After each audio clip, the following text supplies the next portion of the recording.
Chemical সেক্টরের একটা অন্যতম কোম্পানি যার নাম হচ্ছে নিউজেন কেমিক্যালস লিমিটেড। নিউজেন কেমিক্যালসের হচ্ছে কোয়ার্টার 4-এর রেজাল্ট আউট হয়ে গেছে। কোয়ার্টার 4-এর রেজাল্টের পারফরমেন্স কী টাইপের দিয়েছে নিউজেন কেমিক্যালস, সেটাকে নিয়ে আমরা অ্যানালিসিস করব। তার আগে আমরা কোম্পানিটার হচ্ছে চার্ট প্যাটার্নটাকে নিয়ে অ্যানালিসিস করব।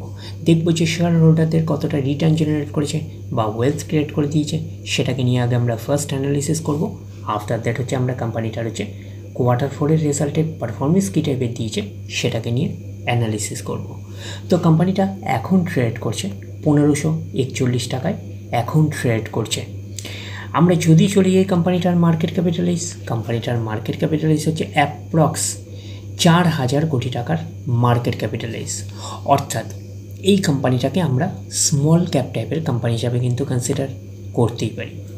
তো কোম্পানিটার একদিনের পারফরমেন্স দিয়েছে 0.5% মতন পজিটিভ রিটার্ন জেনারেট করেছে একদিনে। 5 দিনের পারফরমেন্স করেছে 11% মতন পজিটিভ রিটার্ন জেনারেট করেছে 5 দিনে। 1 মাসের পারফরমেন্স দিয়েছে কত? 24% মতন পজিটিভ রিটার্ন জেনারেট করেছে 1 মাসে। আমরা যদি চলে যাই 6 মাসে হচ্ছে একটা ফ্ল্যাটিস টাইপের পারফরমেন্স করেছে 6 মাসে, আমরা এইটুকুনি বলতেই পারি। 1 জানুয়ারি থেকে পারফরমেন্স করেছে 5% মতন পজিটিভ রিটার্ন জেনারেট করেছে। 1 জানুয়ারি থেকে পারফরমেন্স করেছে 5% মতন পজিটিভ রিটার্ন জেনারেট করেছে। আমরা যদি চলি 1 বছরে, তো 1 বছরে 0.5% মতন নেগেটিভ রিটার্ন জেনারেট করেছে 1 বছরে। তো ন্যাচারাল ব্যাপার, আমরা জানি যে শর্ট টার্মে সেভাবে ওয়েলথ ক্রিয়েট হয় না স্টক মার্কেট থেকে। যত লং খেলবেন স্টক মার্কেটে তত হচ্ছে ওয়েলথ ক্রিয়েট হয়। তো এখন দেখার বিষয় কোম্পানিটা কি লং টার্মে ভালো পারফরমেন্স করেছে, লং টার্মে কি শেয়ার হোল্ডারদের ওয়েলথ ক্রিয়েট করে দিয়েছে, সেটাই কিন্তু এখন আমাদের দেখার বিষয়। তাহলে আমরা চলে যাচ্ছি ম্যাক্সিমাম চার্ট প্যাটার্নে। ম্যাক্সিমাম চার্ট প্যাটার্ন হিসাবে পারফরমেন্স করেছে কত? 488% মতন পজিটিভ রিটার্ন জেনারেট করেছে অল টাইম বা ম্যাক্সিমাম।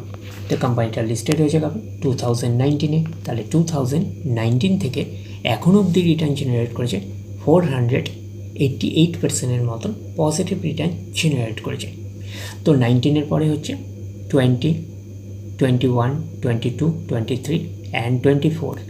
1, 2, 3, 4, 5। তার মানে কোম্পানিটা লিস্টেড হয়েছে 5 বছর হয়েছে। তো 5 বছরের পারফরমেন্স হিসাবে একটা ডিসেন্ট টাইপের পারফরমেন্স করেছে, আমরা এইটুখানি বলতে পারি। 100% মানে ইনভেস্টমেন্ট হল, তো ইনভেস্টমেন্টকে কিন্তু আমরা এইটুখানি বলতে পারি 6 গুণের কিন্তু কাছাকাছি করে দিয়েছে 5 বছরে, অর্থাৎ অল টাইম। তো ম্যাক্সিমাম চার্ট প্যাটার্নটাকে এখন অবধি আমরা ডিসেন্ট হিসেবে কনসিডার করতে পারছি না। তার কারণটা কি? বেশি দিনের ডেটা হিস্ট্রি অ্যাভেলেবেল নয়, শুধুমাত্র 5 বছরের ডেটা হিস্ট্রি অ্যাভেলেবেল। তো সেই কারণে কিন্তু ম্যাক্সিমাম চার্ট প্যাটার্নটাকে এখনও অবধি আমরা ডিসেন্ট হিসাবে কনসিডার করতে পারছি না। বাট এইটুকুনি বলতে পারি যে 5 বছরের পারফরমেন্স হিসাবে কিন্তু একটা ডিসেন্ট টাইপের পারফরমেন্স করেছে, হিউজ ওয়েলথ ক্রিয়েট করে দিয়েছে শেয়ার হোল্ডারদের, আমরা এইটুকুনি বলতে পারি। ইনভেস্টমেন্টকে কিন্তু 6 গুণের কাছাকাছি করে দিয়েছে 5 বছরে। তো সেই হিসাবে একটা ডিসেন্ট টাইপের পারফরমেন্স করেছে। তো এখন দেখার বিষয় কোম্পানিটার কোয়ার্টার 4-এর রেজাল্টের পারফরমেন্স কী টাইপের দিয়েছে। তাহলে আমরা চলে যাচ্ছি কোম্পানিটার কোয়ার্টার 4-এর রেজাল্টে। আমরা চলে আসলাম কোম্পানিটার হচ্ছে কোয়ার্টার 4-এর রেজাল্টের PDF ফাইলে। আগে আমরা আমরা দেখে নেব কোম্পানি ডিভিডেন্ড ডিক্লেয়ার করেছে নাকি, এটাকে আগে আমরা দেখে নেব।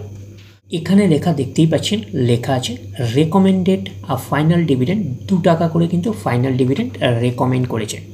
তো ফাইনাল ডিভিডেন্ডের ক্ষেত্রে কিন্তু শেয়ার হোল্ডারদের অ্যাপ্রুভালের প্রয়োজন হয়, এইটুকুনি কিন্তু মাথায় রাখবেন।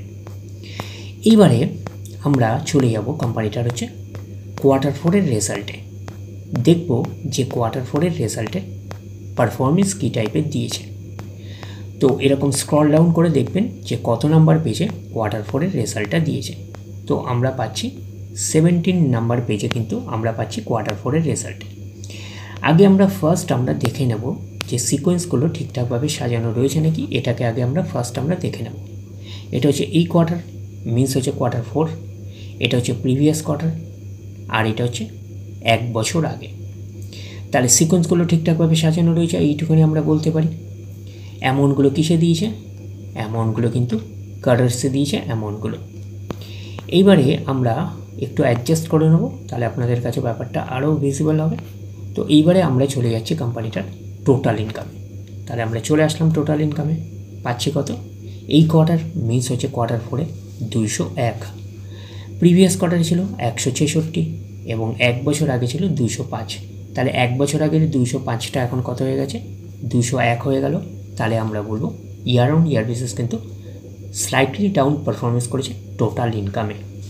প্রিভিয়াস কোয়ার্টারে ছিল কত, 166, সেটা হয়ে গেল এই কোয়ার্টার মিনস হচ্ছে কোয়ার্টার 4-এ হয়ে গেল কত, 201। তাহলে আমরা বলবো কোয়ার্টার অন কোয়ার্টার বেসিস কিন্তু জাম্প রয়েছে, আমরা এইটুকুনি বলতে পারি টোটাল ইনকামে। তো ন্যাচারাল ব্যাপার, আমরা জানি যে ইনকাম করতে গেলে কোম্পানিকে এক্সপেন্সেস করতেই হবে। তো এখন দেখার বিষয় কোম্পানিটা ইনকাম করতে গিয়ে কতটা এক্সপেন্সেস করেছে। তাহলে আমরা চলে আসলাম টোটাল এক্সপেন্সেসে। এই কোয়ার্টার মিস হচ্ছে কোয়ার্টার 4-এ 179, প্রিভিয়াস কোয়ার্টারে ছিল 160 এবং 1 বছর আগে ছিল 184। তাহলে 1 বছর আগের 184টা এখন কত হয়ে গেছে, 179। তাহলে আমরা বলবো ইয়ার অন ইয়ার বেসিস কিন্তু ডাউন পারফরমেন্স করেছে টোটাল এক্সপেন্সেসে। প্রিভিয়াস কোয়ার্টারে ছিল কত, 160, সেটা হয়ে গেল এই কোয়ার্টার মিস হচ্ছে কোয়ার্টার 4-এ হয়ে গেল 179।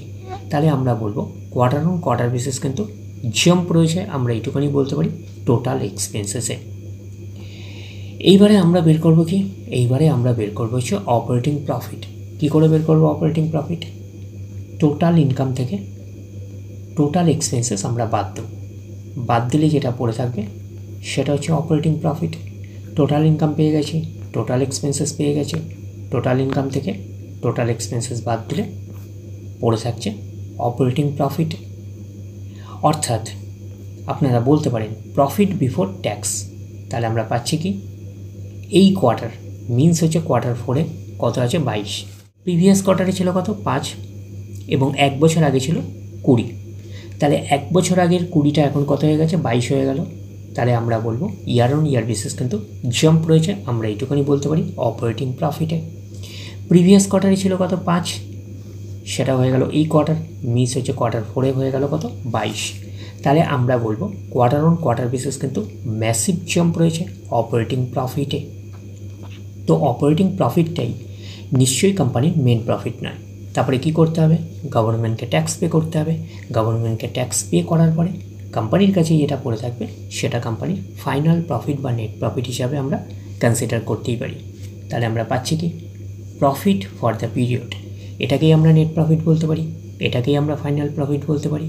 তাহলে আমরা পাচ্ছি কি, এই কোয়ার্টার মিনস হচ্ছে কোয়ার্টার 4-এ 16 রয়েছে, প্রিভিয়াস কোয়ার্টারে ছিল 1 এবং 1 বছর আগে ছিল 14।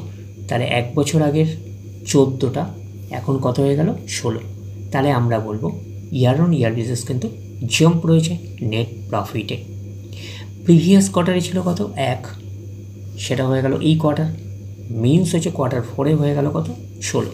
তাহলে আমরা বলবো কোয়ার্টার অন কোয়ার্টার বেসিস কিন্তু ম্যাসিভ জাম্প রয়েছে নেট প্রফিটে। এইবারে আমরা চলে যাব কোম্পানিটার হচ্ছে ইপিএসে অর্থাৎ আর্নিং পার শেয়ারে। তাহলে আমরা চলে আসলাম কোম্পানিটার ইপিএসে অর্থাৎ আর্নিং পার শেয়ারে। এই কোয়ার্টার মিস হচ্ছে কোয়ার্টার 4-এ কত আছে, 6.42। প্রিভিয়াস কোয়ার্টারে ছিল কত, 0.41 এবং 1 বছর আগে ছিল কত, 5.74। তাহলে 1 বছর আগের 5.74টা এখন কত হয়ে গেছে, 6.42। তাহলে আমরা বলবো ইয়ার অন ইয়ার বেসিস কিন্তু জাম্প রয়েছে ইপিএসে অর্থাৎ আর্নিং পার শেয়ারে। প্রিভিয়াস কোয়ার্টারে ছিল কত, 0.41, সেটা হয়ে গেল এই কোয়ার্টার মিনস হচ্ছে কোয়ার্টার 4-এ হয়ে গেল 6.42। তাহলে আমরা বলবো কোয়ার্টার অন কোয়ার্টার বেসিস কিন্তু ম্যাসিভ জাম্প রয়েছে ইপিএসে অর্থাৎ আর্নিং পার শেয়ারে। তো ন্যাচারাল ব্যাপার, আমরা জানি যে নেট প্রফিটের রিফ্লেকশানটা ইপিএসে পাই, তো নেট প্রফিটের রিফ্লেকশানটা আমরা ইপিএসে পেয়েছি। তো ওভারঅল কনক্লুশন কী দাঁড়ালো, তো ওভারঅল কনক্লুশনে আমরা বলতে পারি নিওজেন কেমিক্যালসের হচ্ছে কোয়ার্টার 4-এর রেজাল্ট আমরা এইটুখানি বলতে পারি আউটস্ট্যান্ডিং টাইপের পারফরমেন্স করেছে, আমরা কিন্তু এইটুখানি বলতেই পারি। তাহলে ওভারঅল ভিউটা আপনাদের কাছে ক্লিয়ার।